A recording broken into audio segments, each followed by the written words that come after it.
If you like the sweet science, get ready to talk boxing on the Gloved Fist podcast with top boxing writers Frank Latirzo and Jack Hirsch. Frank, a former amateur boxer out of Philadelphia, writes for NY Fights and can be seen on the Boxing Channel. Jack, an amateur boxer who competed in the New York Golden Gloves, was a 6-term president of the Boxing Writers Association. And now, here's Frank Latirzo and Jack Hirsch. And we're back. Welcome to Glove Fist. My name is Frank Latirzo, full-time observer, part-time writer, joined by former 6-term president of the Boxing Writers Association of America and the biggest Bud Crawford fan on the planet. Smiling, Jack Hirsch. Jack, before we get to boxing, the Jets 0-3, playing my 0-3 Dolphins tonight. This is a game that I call one can't and one won't. The Dolphins can't play, and the Jets won't. Yeah, before that, I just want to apologize to the viewers. We had a little technical difficulty that caused us to come late. So next time, Frank, you're at the bar, be aware, look at your watch, to get back to the show at a certain time. But about the game tonight, the Jets and the Dolphins. You and I could be missing the first quarter of the game because we're doing that show. And I actually have it on here, and the Dolphins have their ugly uniform on. And I'm a big Jet fan, and it's a big game, but battle of 0-3 teams. And whoever loses this game, it's going to be ugly in either Miami or with the Jets. But Aaron Glenn isn't getting fired. It's his first year as Jet coach. But Mike McDaniel, you don't know how long he's going to last as coach, especially if they lose. Jack, let me ask you this. Why are you a Jets fan? Well, because you grew up. You grow up when you're a little kid. You pick a team. They went in the AFL, who went against the NFL. So I became a Jets fan. You don't know why we pick favorites. It just happens. You, for example, Frank, you hate the Philadelphia Eagles. You hate Ohio State. You don't have a valid reason for that. It's like I do. I do. Like Gazzo said to Rocky in the movie, some guys hate for no reason, and that's you, Frank. Jack, I never thought it would happen, but the Eagles are actually registering higher on my hate meter than Ohio State, because the only time I have to hear about Ohio State is if I go on the internet or I watch Game Day. I can avoid that. But the Eagles, I just can't get away, and the Eagles are so good. They're such a complete team. It's a good thing Joe Bergman's not a nice guy and a nutcracker, because it would be really tough if he was. They are, but the Buccaneers, who lost to them in a close game yesterday, the Bucs came back, couldn't quite pull it out, are going to pull a shocking upset over the Eagles in the NFC Championship game in Philadelphia. I'm telling you that long range. Just like Please I said, give me whatever you're smoking. I thought Bud Crawford could beat Canelo for years, just like that. It didn't make sense originally, just like it doesn't make sense the Bucs could go into Philadelphia and beat the Eagles and deprive them of going to the Super Bowl. Speaking of Bud Crawford, he was in the news first in a pleasant way, then in an unpleasant way. I'm not saying because of him that he did anything wrong at all. Let me state everything I know about Bud Crawford, including the couple of times I was with him, especially I spent the whole afternoon with him. He's a very pleasant, down-to-earth guy, a very accommodating guy. I like him a lot. There are no airs about him. So what they had in Omaha, they take tremendous pride in Bud Crawford. He grew up there. He lives there. He loves living in Omaha. He's a mega star. He could move anywhere. He could move to Los Angeles. He could move to Florida, uproot his family, New York, wherever the heck he wants. Instead, he's staying in Omaha. That's what makes him cool. Yeah, he loves Omaha. So they had a big parade for him because he's the pride and joy. He's the most famous athlete in Omaha. In fact, he led the Nebraska Cornhuskers out the tunnel for their game. Because and he's an inspiration to the other athletes there, in Omaha and worldwide as well now. So on the way back, he was stopped by police officers who said he was driving recklessly. And the first thing we tend to do is hold it against the police officers. Like they're at fault. They're this, they're that. I don't know what happened for sure. He wasn't arrested. He wasn't thrown to the ground and had a gun held to his head. The officers stopped him for driving recklessly, and no one wants to get on the issue. Was he driving recklessly? If he wasn't, he shouldn't have been stopped. But if he was, they should stop anyone driving recklessly because he endangers the average person if that were the case. It doesn't make you a bad person because I think virtually everyone, one time or another, drives quicker than they should at one time or another. Especially at 38 years old. Yeah, it might not be that they do it much, but they go a little over the speed limit. I know myself driving to Florida, I drive within the speed limits, but once in a while I look and go, whoa, I better, I went a little quicker than I intended to go. So you slow down and case closed. But if you're going way over the speed limit, you should be stopped. And I'm going to tell you this story, you're probably going to laugh at. You've heard it, I'm certain, Frank, with Muhammad Ali. He was stopped for speeding. So Ali talked his way out of the ticket by going, Joe Frazier, where's Joe Frazier? I got to get to him now. I'm in a rush to get to Joe Frazier. So the officer was cracking up laughing and never gave Ali a ticket because it was Muhammad Ali and sent him on his way. You want to know something? I would suspend the darn officer for not doing his job, for falling for Ali's charm. And, Ali would have gladly paid the ticket or done whatever. That was just Ali with his sense of humor. But the idea that the officer would let him go. So in the Bud Crawford thing, Frank, correct me if I'm wrong on anything I heard. They looked in the car. They saw some guns, or at least one gun. So, of course, they don't know whether the occupants, as it turned out, had a valid license to carry those guns. And they all did. Right, but the officers don't know that at that moment. They can't be negotiating. Oh, let me see this. They could be shot themselves. It is dangerous for them, extremely dangerous. I could understand one of the occupants in Bud Crawford's car, the way he was explaining it, when the officer said, unbuckle your seatbelt, he says, oh no, I'm keeping my hands straight. I'm not moving them. I've heard people getting shot. And the truth of the matter is, I feel the same way. And I've been in that situation where I didn't want to move my hands. No, I'm not moving my hands. You're going to think I'm pulling for something. And so, but how it's turning out perception, oh, the police, how can they do that? They had a big parade. He's a hero. He's this and that. And now they're treating him. And then the racial component, Frank, is thought about. If it's not said out loudly, it's thought about. Jack, the cops. Go ahead. To me, it's not much of a story. The cops did their job. Bud didn't get in any trouble. Life goes on. He's a licensed carrier. I have no problem with that. If they were going fast, look, they were celebrating. They were in a good mood. I am not going to put anybody down for things I did probably 3 times worse. So at the end of the day, I don't think it was really a big deal. And I'm one of those guys, Jack. I don't know if you are this way, but I can separate the man and the athlete. Unless you murder somebody like OJ, I draw the line there. But you know what? Or you beat your wife up. But I mean, if you get caught and you had too much to drink one night, or you're going too fast, man, we're all people. We all make those mistakes. I don't care. My only use for Terrence Crawford is in the boxing ring. I love him as a fighter. I love what he brings to the ring, his mindset. He seems like a good family guy. I'm cool with it. I don't care what he does. No, he's a great guy. For what I'm saying, I don't like the narrative that held against the police officers in this case. They're going to have an investigation. Did they do anything wrong at all? And I don't see it. And with Bud Crawford is a great guy, a super guy. But Jack, yeah. At the same time, that's the world we live in, where whenever there's some type of an issue,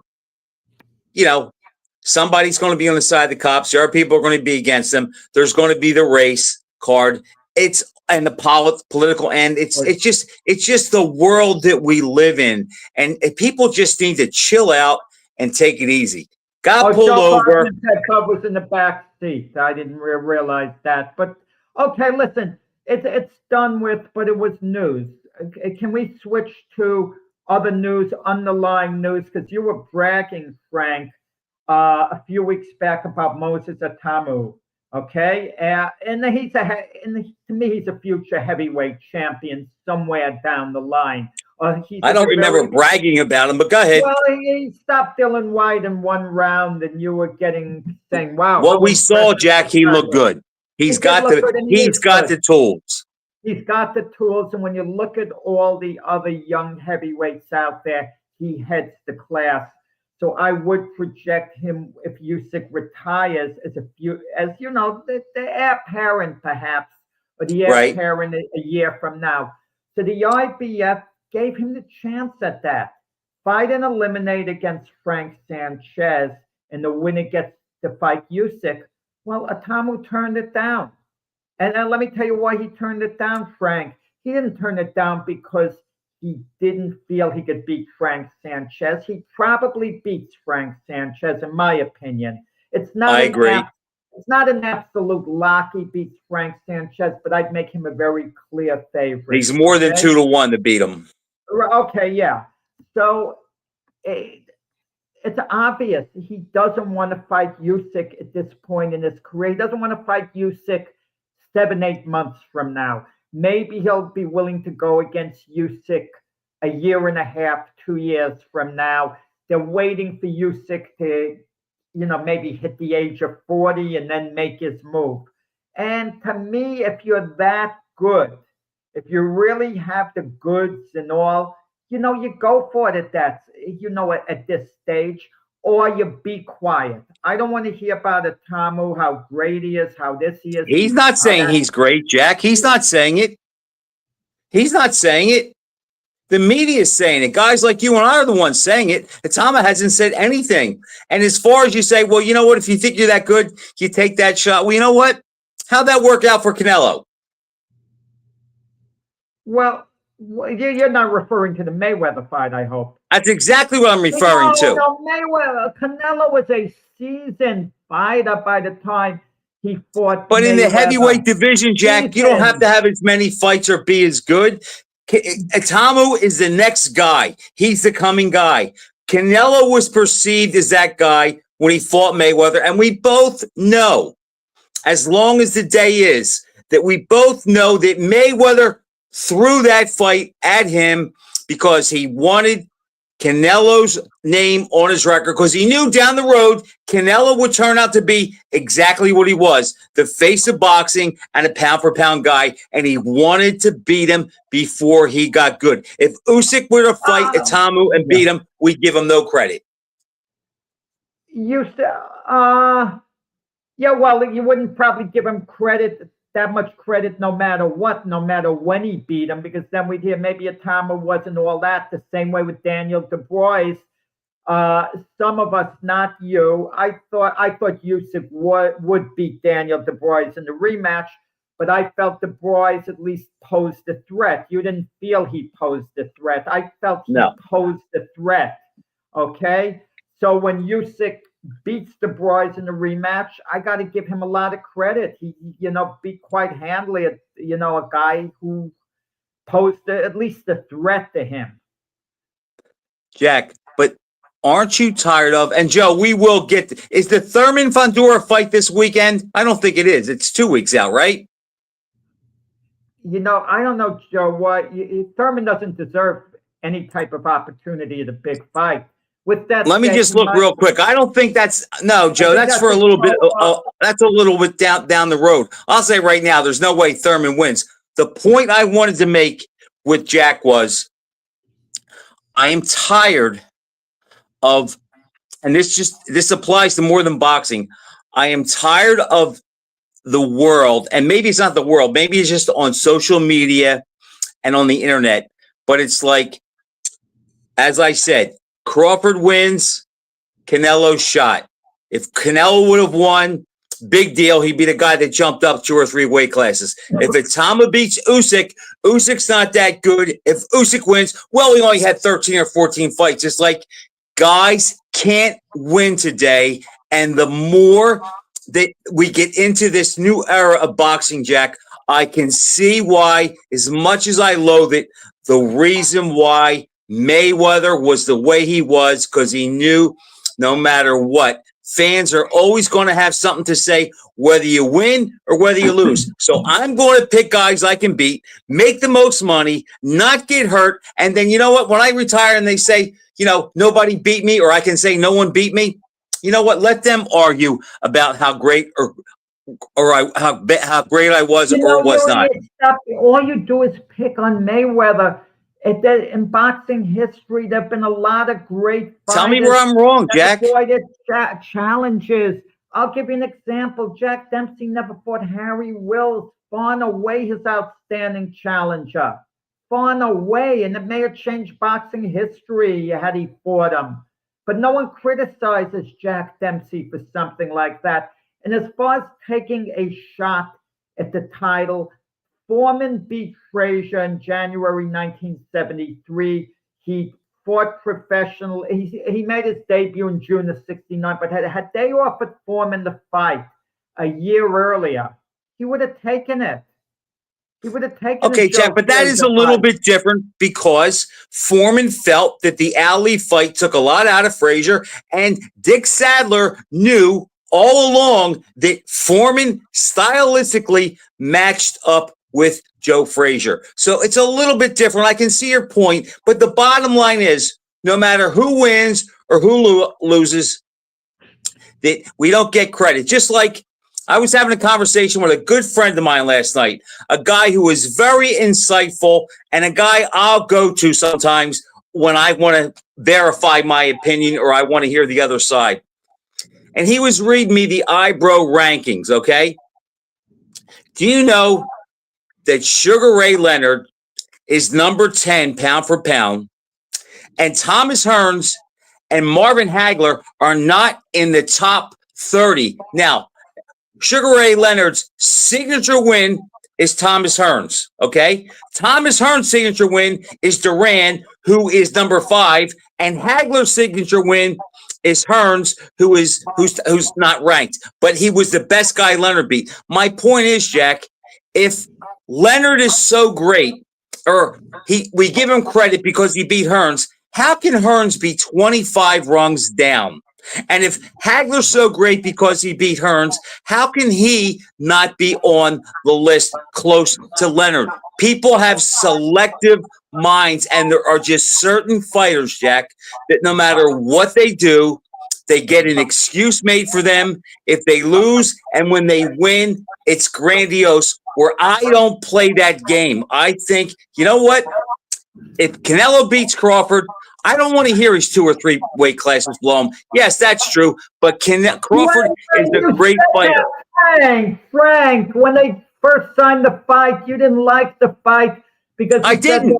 What's it going to prove? It's no win, it's not a winning situation for Canelo. They're going to say he beat a littler guy. As it turned out, he really. That's what I said. That's what they're going to say, Jack. But to beat Crawford, who has never been close to losing, if Canelo would have beat him up, I'm sorry, that is a big win. Do you understand my point? Okay. Oh, absolutely, and I agree with that point. But the bottom line is, you used the word, you have to win, and you gave an example. Well, Hearns was down the rung.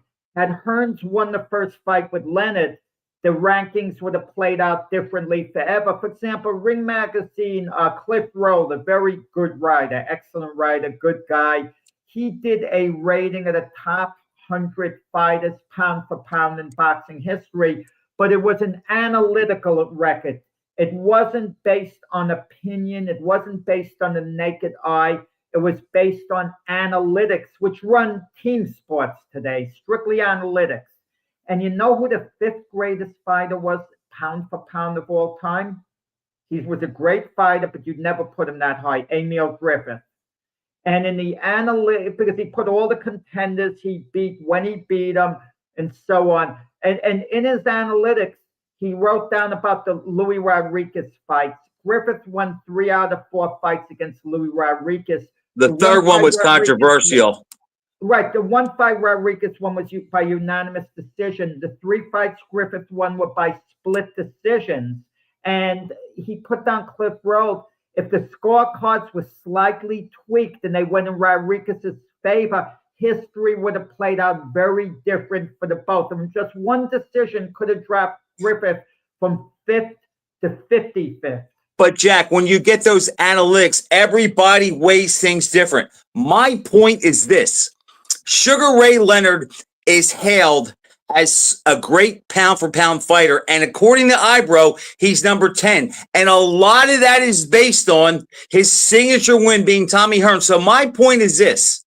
If he gets so much credit because he beat Hearns in a fight that he was losing, why is Hearns so penalized for losing that fight? It makes no sense to me that on a pound-for-pound list, Sugar Ray Leonard is 10th, and Thomas Hearns is not mentioned in the top 25. And I'll give you another one, Jack. Your guy, Michael Spinks, who's also my guy, had one of the best pound-for-pound wins in the history of the sport. I think he is definitely one of the top 25 pound-for-pound fighters in history. He wasn't ranked in the top 25 either. Yet he beat the undefeated Larry Holmes. Yeah, he was 35, but he beat him the first time, and Holmes is one of the and Ibro ranked him number 4. You know, it's kind of hard in a way in people's minds, unfortunately, to erase the 1-round knockout against Tyson. Something about that's so wrong. Something about how you lose. If you suffer a beatdown, you know, you go around to suffer one-sided beatdown. I hate to say it, it hurts me, like Ali did against Holmes. They don't hold it against you as much as if you get knocked out quickly. But Ali was also 38, Jack. He was done. Yeah. I mean, but that gives me a thought too. Ali obviously was way past it. But should we give Ali and all the other great fighters who've lost fights past their prime a pass for losing those fights? We always give them a pass, but what happens if they won and they upset the opponents? Then we hail. Then it's monumental, Jack. If they pull it off. But look, Joe Louis got beat by Ezra Charles. Great fighter. I don't think there's anybody who's ever watched boxing that has a clue that would say Ezra Charles will beat the best Joe Louis, okay? So you have to rate them at their best when you think of that, because we know boxing is replete with great fighters losing to guys that were not as great as them at the end of their career. I mean, Terry Downs beat Sugar Ray Robinson. Is anybody going to think Terry Downs is in Robinson's league? No. One of the most impressive things about Sugar Ray Robinson that no one talks about. He was never stopped. The last 5 years of his career, so when he was way past his best and would be losing to guys, he never got stopped. Never. He never got stopped. Even a washed-up version of Sugar Ray Robinson would always go the distance and provide competition. So that's kind of remarkable, you know, in that sense. But I'm just tired of this narrative. And then back to Mayweather. When Mayweather won fights, it was stop the world. Yet name a great fighter that he beat who was undefeated or in their prime when he fought them. And the 2 closest ones you can come to, Jack, are Diego Corrales, who was not a great fighter, maybe a borderline Hall of Famer, not a great fighter. He is in the Hall of Fame. And Canelo, but we know Canelo, it was a catchweight fight. If you watch Canelo in that fight and then watch him 3 or 4 years later, he's a different guy. Give him credit for good wins. For example, he fought Manny Pacquiao about 5 years too late, and it was both their faults, both Mayweather and Pacquiao's, that they didn't meet. I'm not putting it all on Mayweather, because Pacquiao's promoter was Bob Arum, and promoters want to have the full promotion to themselves, no matter who they fought. Don't get me wrong. If the money was there, something would have been worked out with Arum and Al Heyman's PBC, and they finally fought Mayweather and Pacquiao. because Mayweather had no one else to fight, and Pacquiao basically, for the most part, didn't. But after Mayweather beat Pacquiao, Pacquiao handed Keith Thurman his first defeat, a peak Keith Thurman. And oh, Jack, come on, don't give me peak. Thurman fights less than any fighter I can think of. But Thurman was a legitimately top of the line fighter when he lost to Pacquiao. So if you're going to use that, I'm going to come back and say, well, wait a second. What is so spectacular about Mayweather winning a 7-5 decision over Pacquiao when 3 years earlier, Juan Manuel Marquez knocked Pacquiao out for 2 minutes? So why is Mayweather winning a decision against him such a big deal? Do you see my point, Jack? If you take the De La Hoya fight. It's Mayweather's body of work. He fought a bunch of guys past their peak. Shane Exactly. Mosley, Zab Judah, Oscar De La Hoya, all past their primes. Okay? Right. But Mayweather, was matched meticulously. You mean the same thing we blame Canelo on, only he fought a near prime GG, and he fought him 3 times. He went up and he fought Bivol with no catch weight. Golovkin was way past his prime for the not the first time. No, not the first 2 fights, but the third fight. Okay, the third fight. In the first 2 fights, Jack could have gone either way, but Golovkin was closer to his prime, more so than not the first fight, the second fight. But Golovkin was more of a live opponent, close to his peak, more so than anybody Mayweather fought. The best guy Mayweather fought, who was at their peak and undefeated, was Diego Corrales.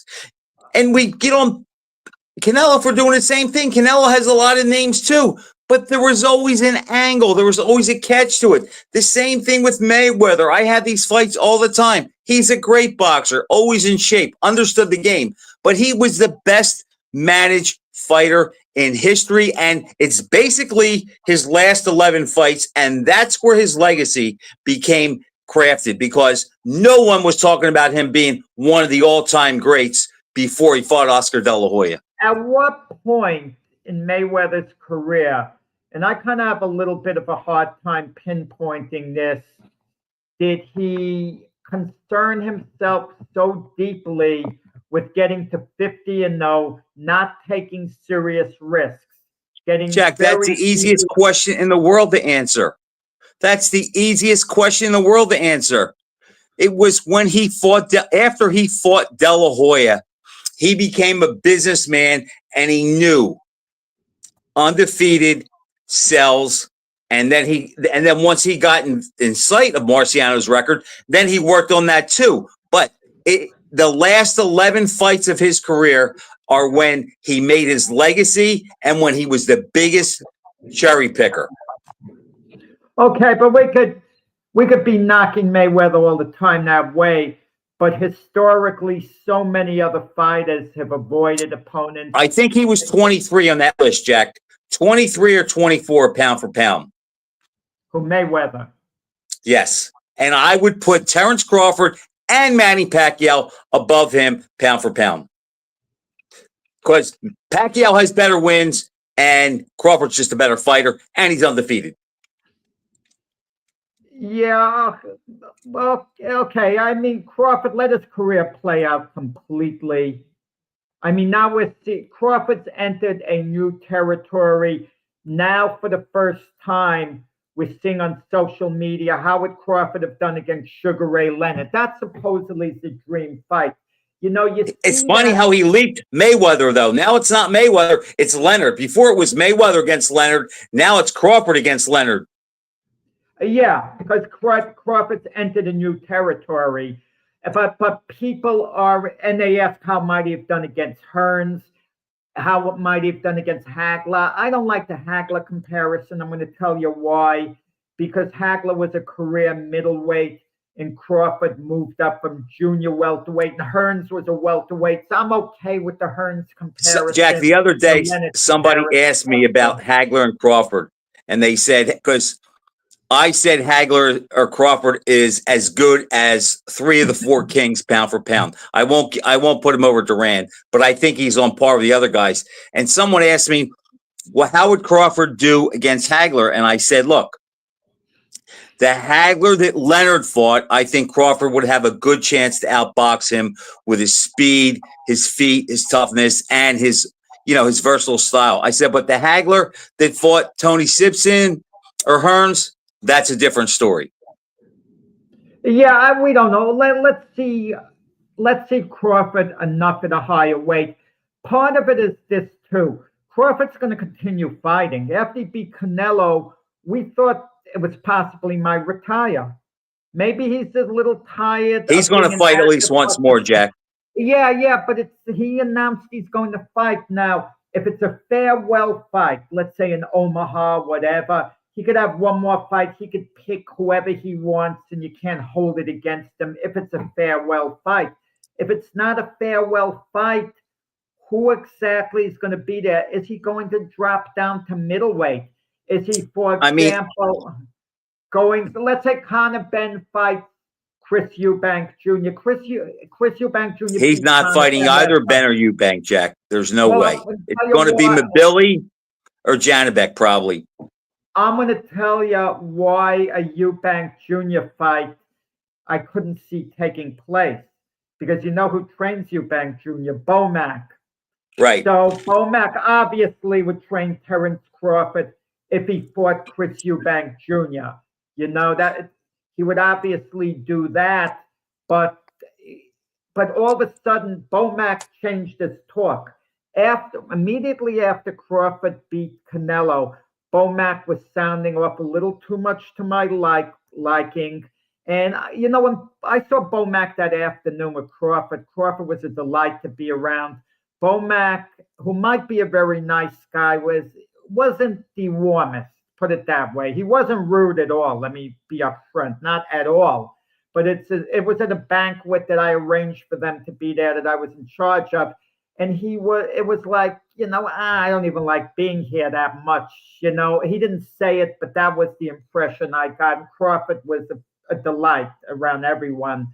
But Bomac was saying that Canelo, took such a rear end kicking. He's not going to want a rematch. He's not this, not that.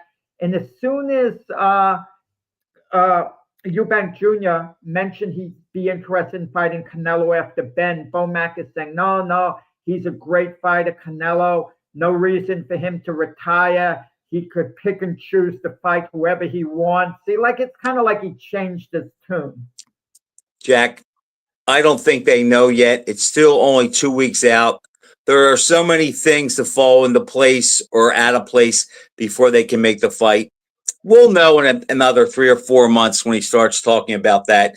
But I thought there'd be a rematch if he won automatically. But I guess there's really not a market for it because it's hard to make a case for Canelo in a rematch. I have 2 things. One, and this is just a statement.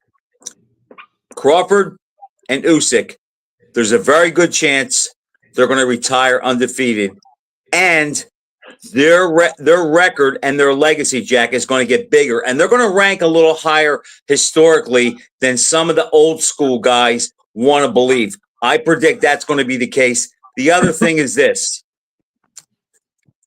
50 years ago tomorrow, the Thrill of Manila. This is probably the last time that you and I will ever really be able to discuss this fight on a meaningful anniversary, the 50-year anniversary, the silver anniversary. I mean, hopefully we're here on the 60th, but we have to talk about that fight because it was the most brutal, taxing heavyweight championship fight in history, definitely that I ever saw. And as Ali said, Jack, both guys went to Manila as greats. They both came back as old men, and they should have retired together a couple months later when they got back once they were home. Yeah, Frank, first off, I hope to be around for the 75th anniversary of the Thrill in Manila. But with that said, sometimes I think, and this is thought-provoking, and we never talked about this, and knowing you probably thought of it. all these legendary fights. Is there one person alive today who, there are probably a few who would have seen Rocky Marciano fight live? They'd be much older. Did they see him as kids? We They were, would be 10 years older than us, Jack. we were kids when Ali fought Frazier the first fight. But as the years go by, how many people are alive who were actually at the fight? That's what is anyone alive who was at a Joe Louis fight? I doubt it. I mean, I can't. That's why we have to record the history.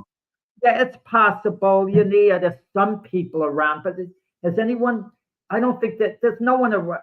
I'd be shocked if anyone's alive who was at the Louis Schmeling fight, 1938. They would have had to be a kid. They'd have to be close to 100 years old now. Right. So that there's no case. No. But 50 years ago, Jack, those 50 years flew by. I remember that night like it was last night. I remember about the weather. I remember everything. And it's like, I just can't. I'd only had my driver's license like 4 months. I was on my second car. I cannot believe that those 50 years went by like they did. Well, yeah, part of the reason it seems very recent, Frank, is this. You keep seeing replays, you have YouTube, social media, and we're reminded about the fight. And just like Frazier in his own head never stopped fighting Ali, we never stopped glorifying the fight. Every time we see it, it does something, because a still picture, the two of them in social media, we look at it a couple extra seconds more than we do something else. So I think social media, YouTube, where we could see these fights, I think that keeps it going. So you think they live forever, better and more so in our minds? I think historically, when people talk about the greatest fight of all time, does the Thrilla Manila get it? I think they still go back to Ali Frazier 1. Now, for pure fighting inside the ring, was the Thrilla in Manila better than their first fight, the fight of the century? I think the fight of the century was better because their skill level was here. Okay. In Manila, Jack, they both declined about the same, and it turned out to be a better fight because neither one had the defense to make the other miss like they did the first time. But at the end of 12 rounds of the first fight, the fight of the century, you kind of knew it was Frazier's fight. You kind of knew it. That was my perception. Jack, it was his fight from the 11th round on. Right, exactly. But my point is, after 12 rounds of the Thrill in Manila, to me at least, the fight was up for grabs. I had the fight scored even, and then Ali won the 13th and 14th by a mile. Jack, if you think about this, they fought 41 rounds over 3 fights. Going into Ali won the 12th, 13th, and 14th. If the world ended before the bell to start the 12th round, they were probably even on a rounds basis on who won how many rounds.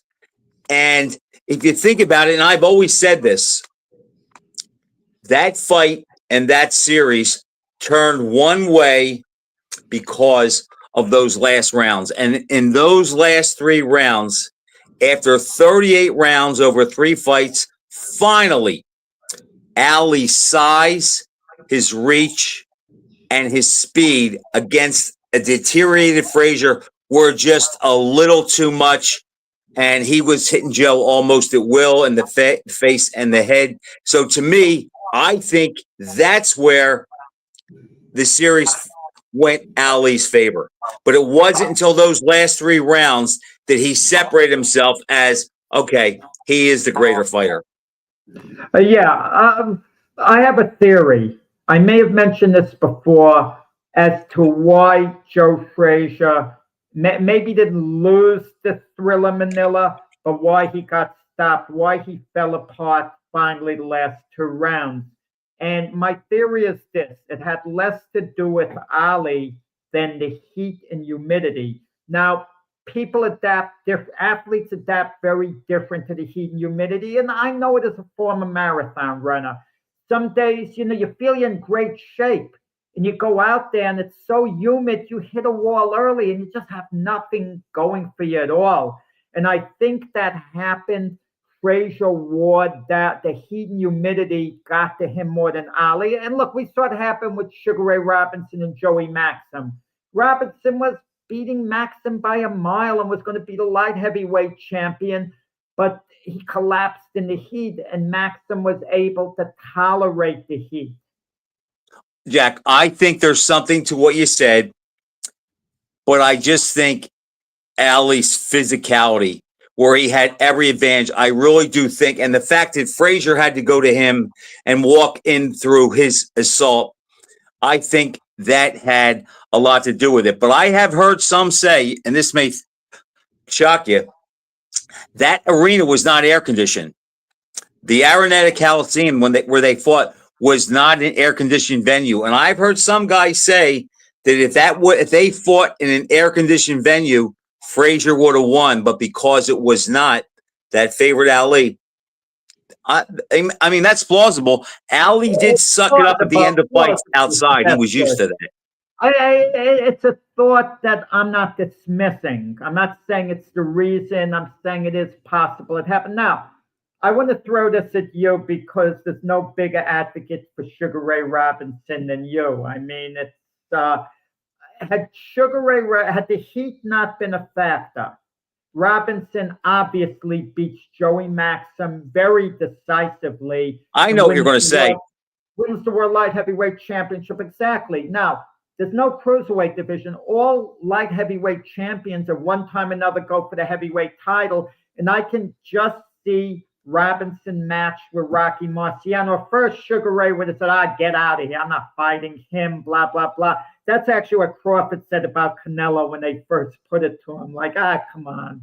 You know, he didn't know that they were actually serious until he had to think about it. So Robinson goes in the early 1950s. You know, he's close to peak form at least. And he goes in against Marciano.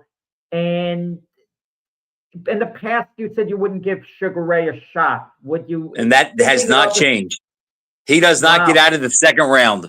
Oh, come on. No. Rocky, maybe Rocky would have worn him down eventually. He would have beat him down early, Jack, because Marciano style, he would have. This was not a guy that Robinson could box. Rocky didn't beat guys down early. He would have beat a guy. He would have beat a Sugar Ray Robinson who was about 140 when he turned pro, who was 157 when he fought Maxim. Jack, how much is he going to be for Marciano? Wow, 163.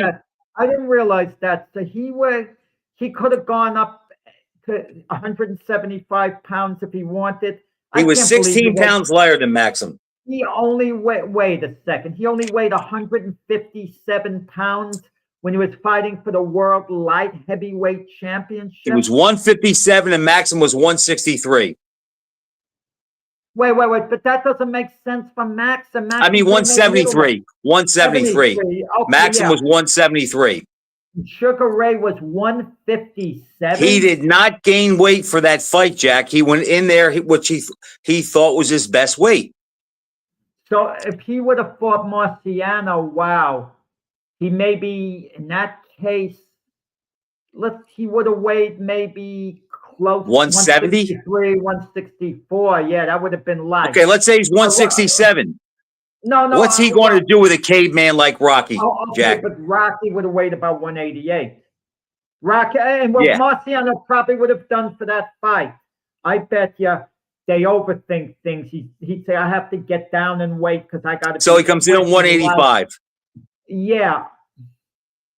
I'm just not as dismissive of Sugar Ray as you are. But with that said, my thought is Rocky eventually gets to him. Eventually. I think it's Frazier Foster, Jack. I just think that Robinson can only run a little bit. And when he gets hit, it's not going to. Remember, Maxim wasn't a big puncher at all. So he really didn't. He didn't hurt Robinson when he hit him. The exhaustion got the Robinson.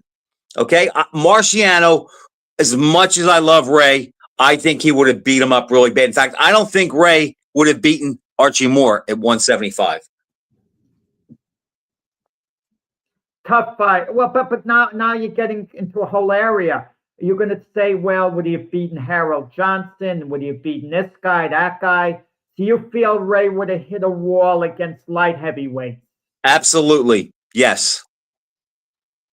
Yes, because Harold Johnson was better than Joey Maxim, and he could box and he could punch some too. No, Ray would have had a problem. He wouldn't have beat Charles at 75. It just wasn't his weight class, Jack. It wasn't his weight class. That makes sense to me because he was never more than a career middleweight and not a big career middleweight. You know, he was like, yeah, okay. But a couple of fighters he did fight who were extremely physical, and with Jake LaMotta, and he was, Gene Fullmer when Robinson was past his prime. And they both gave him very tough fights. Think about that. In his prime, when he fought LaMotta for the middleweight title in 51, Jake was 160 and Ray was 155. And look how many times he had to hit LaMotta to break him down. Now, Jack, if LaMotta can go that far at 160, what's 185-pound Marciano going to do, who is stronger than LaMotta, hits much harder, puts more pressure on? I just don't. It would be it's a terrible fight. It's a terrible fight. I can see you make logical points. Every once in a while, Jack, I get lucky. Yep. Joe Bergman wanted to know about Keith Thurman, Sebastian Fundora. And nothing against Keith Thurman. He seems like a decent guy who puts on a bit of an act. Right. I think, he seems to have a good heart. He diminishes. 10-0 Dolphins, Jack. 9 minutes left in the second quarter. 10-0 Dolphins. Boy, it's going to. Boy, if they lose, if the Jets lose to the Dolphins, it's not because the Dolphins are good. The Jets must be bad. Jets. I thought the Jets would have a 7-10 record this year. I mean, I said the Dolphins were going to win 5 games, 5 to 7 games. I thought the Dolphins would go 4-13. I mean, I thought the Jets would go 7-10, but that means if the Jets lose, they got to go 7-6 the rest of the way. What were you saying about Joe Bergman? What did Joe Bergman say? Joe Bergman wanted to know Keith Thurman, Sebastian Fundora. I give Thurman no shot. No, he doesn't fight enough. Fighting a guy that big, and Fundora looked good in his last fight. He beat Zoo again, right? Yeah. The only thing he beat him up really bad, Jack. He beat him up bad. Yeah. The only thing that bothers me about Fundora, the one fight he did lose, he got stopped by Brian Mendoza. He won like every round and then got hit one shot in the 7th round. Now, it's possible that's an aberration that could happen to anyone. Possible, okay? But if that's not an aberration, then someone's beating. I think he got hit with a great desperation shot. Chin was up in the air. I mean, we'll probably see it again. I just don't think Thurman is the guy to pull it off. Yeah, that's me. Okay, it's a shame, Jack. I looked at the schedule. There's not a whole lot going on for the rest of the year. No, we only have a couple of minutes here. Virgil Ortiz is fighting Erickson Lubin. Lubin hasn't quite panned out. He's like a number 1 draft choice. Virgil Ortiz is yelling for boots. Yeah, why? I'm not going to sing the praises of boots anymore. We have very little time left. We'll talk about it maybe next week. If he's ducking a Virgil Ortiz fight, the heck with him then. The heck with Boots. He's maybe not that Boots is the next bud, Jack. Boots is the next bud. Then take a step towards that by fighting Virgil Ortiz. Okay, maybe when I see you next week, we'll talk about the Jets having pulled out the game 23-20. Jack, we won't talk about it because as soon as I mention football, you'll panic and we'll go right to boxing. We'll be talking about 2 winos on the corner in Philly throwing jabs at each other. Okay, good enough. Okay, Frank, it was a lot of fun. Thanks for watching, everybody. We'll see you next week.